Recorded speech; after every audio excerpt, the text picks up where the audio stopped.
ഇത് ചക്കക്കാലമാണ്. ചക്ക നാട്ടിൽ ധാരാളം ഉണ്ടെങ്കിലും നാട്ടുകാർക്കാർക്കും ചക്ക വേണ്ട എന്നുള്ളൊരവസ്ഥയാണ്. ചക്കയെ പ്രോസസ്സ് ചെയ്തെടുക്കാനായിട്ട് വലിയ ബുദ്ധിമുട്ടാണ്. വിശേഷിച്ച് ആർക്കും നേരവും കാലവും ക്ഷമയും ഒന്നും ഇല്ല ചക്ക പ്രോസസ്സ് ചെയ്യാൻ. അതുകൊണ്ട് തന്നെ നമ്മുടെ നാട്ടിൽ ചക്ക പാകമാകുന്നതിന് മുമ്പ് തന്നെ അവ തോട്ടിയുമായി വന്ന് അന്യസംസ്ഥാനങ്ങളിലേക്ക് യാത്രയാവുകയാണ്. അവ 2 ആഴ്ച കഴിയുമ്പോൾ വറ്റലായിട്ട് നമ്മുടെ സൂപ്പർ മാർക്കറ്റുകളിൽ വരും. അപ്പോൾ നമ്മളെല്ലാം അതിനെ ആർത്തിയോടെ വാങ്ങി അകത്താക്കുകയും ചെയ്യും. യഥാർത്ഥത്തിൽ ഈ നമ്മുടെ പ്രകൃതിയിൽ ഇത്രയും പരിശുദ്ധമായ മറ്റൊരു ഭക്ഷ്യവസ്തുവും ഇല്ല എന്നുള്ളതാണ് പരമാർത്ഥം. ചക്കയുടെ മുള്ള് ഉള്ള അതിൻ്റെ പുറം ഭാഗം ഒഴിവാക്കിയാൽ മറ്റ് എല്ലാം തന്നെ നമുക്ക് ഭക്ഷണയോഗ്യമാണ് എന്നുള്ളതാണ് പരമാർത്ഥം. ഈ ചക്ക ഡയബറ്റിക് രോഗികൾക്ക് വളരെ റെക്കമെൻഡ് ചെയ്യാൻ പറ്റിയ ഒരു ഭക്ഷണ സാധനമാണ്. ഇതിൻ്റെ ഗ്ലൈസീമിക് ഇൻഡെക്സ് അരിയെ അപേക്ഷിച്ച് വ്യത്യസ്തമാണ്. അപ്പോൾ അതുകൊണ്ട് തന്നെ ഗ്ലൈസീമിക് ഇൻഡെക്സ് ചക്ക കഴിക്കുമ്പോൾ ഈ കഴിച്ച 100 ഗ്രാം ചക്ക കഴിക്കുകയും 100 ഗ്രാം അരി കഴിക്കുകയും ചെയ്യുമ്പോൾ ചോറ് കഴിക്കുകയും ചെയ്യുമ്പോൾ ഈ 100 ഗ്രാം ചോറിലുള്ള ഷുഗർ സ്റ്റീപ്പായിട്ട് ബ്ലഡിൽ കലരും ഡൈജസ്റ്റ് ചെയ്ത് കഴിയുമ്പോൾ. പക്ഷേ ചക്കയെ സംബന്ധിച്ച് അത് ഫേസ്ഡ് മാനറിൽ സ്റ്റെപ്പ് ബൈ സ്റ്റെപ്പായിട്ട് ഈ രക്തത്തിൽ പഞ്ചസാരയുടെ സാന്നിധ്യം ഉണ്ടാക്കാൻ കഴിയും.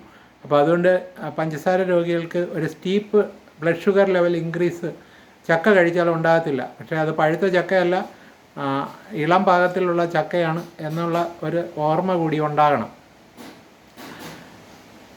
ചക്കയുടെ പൂഞ്ച് എന്ന് പറയുന്ന ഉള്ളിലുള്ള ഭാഗം അത് തോരനായിട്ടും ഒക്കെ കഴിക്കുന്നത് നമ്മുടെ കൊളസ്ട്രോൾ ലെവൽ ഇൻക്രീസ് ചെയ്യാതിരിക്കാനായിട്ട് ഉപകരിക്കും.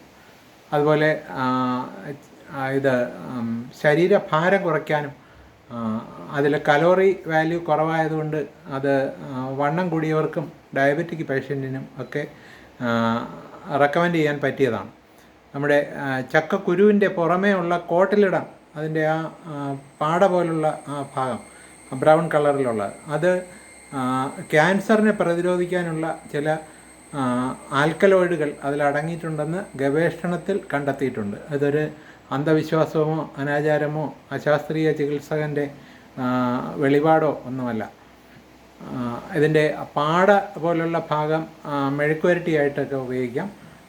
എന്തിനേറെ പറയുന്നു, ഈ ചക്ക സമൂലം പൊടിച്ച് ഡീഹൈഡ്രേറ്റ് ചെയ്ത് ഇതിനെ പാക്കറ്റ് ചെയ്ത് കിട്ടുന്നു, അതിനെ കയറ്റി അയക്കുന്നു.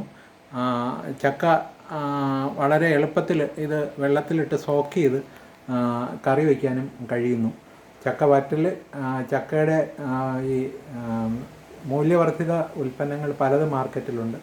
അപ്പോൾ ചക്കക്കാലത്തെ ചക്ക മഹാത്മ്യം പറഞ്ഞിട്ട് കാര്യമില്ല. കാര്യം പലരുടെയും ഈ കയ്യിൽ ചക്കയിറക്ക് പറ്റുന്നതൊക്കെ വലിയ ബുദ്ധിമുട്ടുള്ളൊരു സംഗതിയാണ്. അപ്പോൾ കഴിയുന്നവർ ഇക്കാര്യങ്ങൾ ചെയ്യുക. ആരോഗ്യത്തിന് അത് വളരെ അനുഗുണമാകും. ഓർക്കുമല്ലോ.